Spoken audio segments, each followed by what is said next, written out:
अरविंद केजरीवाल आम पार्टी के संयोजक आज फिर से खुलासा करने वाले हैं, लेकिन खुलासा क्या होगा, इसके पीछे मकसद उनका क्या है, ये अभी पता नहीं चल पाया है। अरविंद केजरीवाल ने साफ तौर पर कहा है कि उनका यह खुलासा शीला दीक्षित के खिलाफ होगा, दिल्ली सरकार के खिलाफ होगा, बड़ा खुलासा होगा। एक और राजनेता के खिलाफ खुलासा करने वाले हैं अरविंद केजरीवाल। दिल्ली चुनावों के लिए किस तरह की तैयारी है, इसी पर हम बातचीत करेंगे। आम आदमी पार्टी के सदस्य अरविंद केजरीवाल हमारे साथ मौजूद हैं। दिल्ली में कैसी तैयारी है आपकी? दिल्ली में तैयारी अच्छी है। सभी विधानसभाओं के अंदर अब परसों से हम हर विधानसभा के अंदर जाएंगे। हर विधानसभा के अंदर जनता की मीटिंग की जाएगी, रैली की जाएगी। कॉलेजेस में हम लोग जा रहे हैं और वहां पे जनता के सामने किस तरह से दिल्ली के मुद्दे जो हैं, देखिए हर मुद्दा इस देश के अंदर भ्रष्टाचार से जुड़ा हुआ है। कुछ लोग हमें ये कहते हैं कि आप तो केवल भ्रष्टाचार की बात करते हैं, आप तो केवल आप बाकी अरे अगर भ्रष्टाचार ही दूर हो जाए इस देश के अंदर से तो सारी चीजें सुधर जाएंगी। तो हम ये दिखाना चाहते हैं कि दिल्ली में किस तरह से बिजली के दाम जो बढ़े, जिसकी वजह से आज हर आदमी रो रहा है, पानी के दाम जो बढ़े, जो हर आदमी रो रहा है, वो इस वजह से बढ़े क्योंकि भ्रष्टाचार था, क्योंकि शीला दीक्षित और बिजली कंपनियों के बीच में सांठगांठ थी। इसके सबूत हमारे पास आए हैं, वो सबूत हम लोग जनता के सामने इन सबूतों से क्या स्थापित होगा? मनी ट्रांजैक्शन क्या दिखाएंगे आप?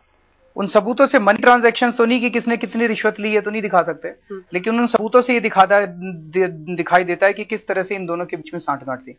दिल्ली के अंदर बिजली के दाम आधे होने चाहिए। आज जितने दिल्ली के अंदर बिजली के दाम है, इससे कम से कम इसके आधे होने चाहिए। पानी के दाम 2004 में एक मिडिल क्लास फैमिली 74 रुपए प्रति मंथ पानी का बिल देती थी, आज उसका 1350 रुपए बिल आता है। 18 गुना पानी के दाम बढ़े हैं 8 साल के अंदर। ये छोटी बात तो नहीं होती। ऐसा क्या हो गया पानी के अंदर दिल्ली में? 18 गुना पानी के दाम, और अब ऐसा सिस्टम लगाया गया कि अगले 3-4 साल के अंदर ये डबल हो जाएंगे। लेकिन जो आरोप आप पर ये लगता है कि आप हिट एंड रन करते हैं, आप लोगों पर इल्जाम लगाते हैं, फिर आप दूसरे पे पहुंच जाते हैं, फिर आप भाग जाते हैं। कहां जाते हैं भाग के? लेकिन अगर आप शीला दीक्षित पर भी ये तमाम आरोप लगाते हैं तो ये कहा जा सकता है कि चूंकि चुनाव पर आपकी नजर है, आपको उनको शिकस्त देनी है दिल्ली में, इसलिए आपने उनके खिलाफ ये तमाम जानकारियां हासिल करके और ये जो भी आप खुलासा करने वाले हैं बिल्कुल कर रहे हैं, वो कर रहे हैं। बिल्कुल ठीक है। इसमें गड़बड़ क्या है? मतलब जो भ्रष्ट लोग हैं उनको तो जाना ही चाहिए, उनके भ्रष्टाचार को। यही तो असली राजनीति है, यही तो हम कह रहे हैं कि ये राजनीति बाकी पार्टियां क्यों नहीं कर रही। मेरा वही सवाल है आपसे कि क्या अरविंद केजरीवाल भी राजनीति में बिल्कुल राजनीति कीचड़ में उतरेंगे तो कीचड़ उछालने में उतना ही विश्वास रखेंगे? हम तो राजनीति कर रहे हैं, हम उनको सिखा रहे हैं कि राजनीति ऐसे की जाती है, राजनीति वैसे नहीं की जाती है, ये सच्चाई की राजनीति है। भाजपा क्यों नहीं उठा रही? भाजपा बीजेपी शीला दीक्षित के खिलाफ नहीं बोलती, वो तो प्रिंसिपल ऑपोजिशन पार्टी है। बिजली काटने गए थे तो पहुंच गए थे वहां पर, पूरी लड़ाई हुई आपकी विजय गोयल साहब से। विजय गोयल बिजली जोड़ने के लिए नहीं पहुंचे थे, विजय गोयल वहां तमाशा कर रहे थे। दिल्ली के अंदर एक ऑर्डर पास किया गया कि 23% दिल्ली के अंदर बिजली के दाम घटाए जाएं। उस ऑर्डर की केवल 2 कॉपीज थी, एक कांग्रेस के पास थी, एक बीजेपी के पास थी। 3 साल हो गए, बीजेपी ने क्यों नहीं उस ऑर्डर की कॉपी पब्लिक की? सितंबर के महीने में विजेंद्र गुप्ता के पास उस ऑर्डर की copy right to information act में आई थी, आज तक क्यों नहीं पब्लिक की? हाँ, हम राजनीति कर रहे हैं, हम जनता की राजनीति कर रहे हैं, हम ईमानदारी की राजनीति कर रहे हैं, हम सच्चाई की राजनीति कर रहे हैं, हम भ्रष्टाचार के खिलाफ राजनीति कर रहे हैं। और ये लोग भ्रष्टाचार के लिए राजनीति कर रहे हैं, ये जनता के खिलाफ राजनीति कर रहे हैं। इस राजनीति को हम चैलेंज करना हमारी राजनीति है। शीला दीक्षित हारे, हाँ, इसकी राजनीति कर रहे हैं क्योंकि वो भ्रष्टाचार कर रही है। शुरुआत आप दिल्ली से करने वाले हैं? शीला दीक्षित इस 2013 के चुनाव में दिल्ली में? हाँ, बिल्कुल दिल्ली से करने वाले हैं। दिल्ली के अंदर भी भ्रष्टाचार बहुत ज्यादा हो रहा है और परसों से हम लोगों की दिल्ली के अंदर रैलियां चालू हो रही हैं, पब्लिक मीटिंग्स हर विधानसभा के अंदर हम जाके जनसभा कर रहे हैं और उसमें जनता को बताएंगे कि किस तरह की तैयारी है पोल ऑफिसर्स, क्योंकि तमाम चुनावी प्रक्रिया जो है उसके लिए आप लोगों ने कैसे अपनी पार्टी को गियर अप किया है? एक ही चीज जरूरी है, जब जनता के अंदर उबाल आता है, जब जनता के अंदर गुस्सा आता है तो बाकी सारा पोल मैनेजमेंट धरा का धरा रह जाता है।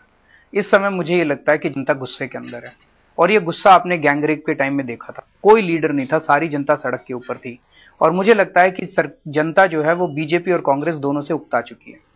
लेकिन अक्सर जंतर मंतर और इंडिया गेट पर जुटने वाली जनता, कहा जाता है कि राजनीति को लेकर बड़ी उदासीन रहती है। वोट डालने की बात आती है तब वो घरों में बैठे होकर टीवी देख रहे होते हैं और शायद वो सपोर्ट ना करें। उस जनता के ऊपर निर्भर है। अब उस जनता की ये जिम्मेदारी बनती है कि उसको निकलना पड़ेगा घर से। उस जनता को यह समझना पड़ेगा कि जंतर मंतर और रामलीला मैदान और इंडिया गेट पे आने से इस देश का सुधार नहीं होगा।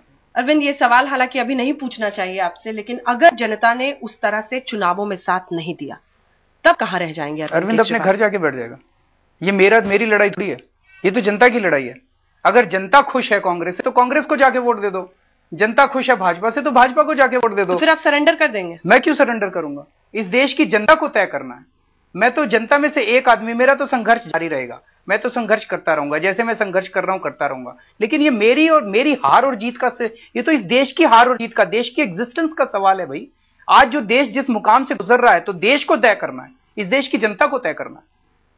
मैं रहूं या ना रहूं जरूरी नहीं है, भारत बचेगा कि नहीं बचेगा ये जरूरी है, ये सोचना जरूरी है। बहुत बहुत शुक्रिया आपका हमसे बातचीत करने के लिए। अरविंद केजरीवाल से हम कर रहे थे बातचीत, जिनका मानना है कि फिलहाल अपनी सोच जो वो रखते हैं उसमें राजनीति में ही वो देख रहे हैं कि इस देश का कल्याण होगा और लोकपाल जैसे सशक्त मुद्दे, सशक्त लोकपाल बिल के साथ वो देश के सामने तभी आ पाएंगे जब जनता का साथ मिले। यानी जंतर मंतर और इंडिया गेट पर झुकने से कुछ नहीं होगा। इस बार लोगों को उनकी पार्टी के लिए वोट डालना होगा, ये कहना है अरविंद केजरीवाल का।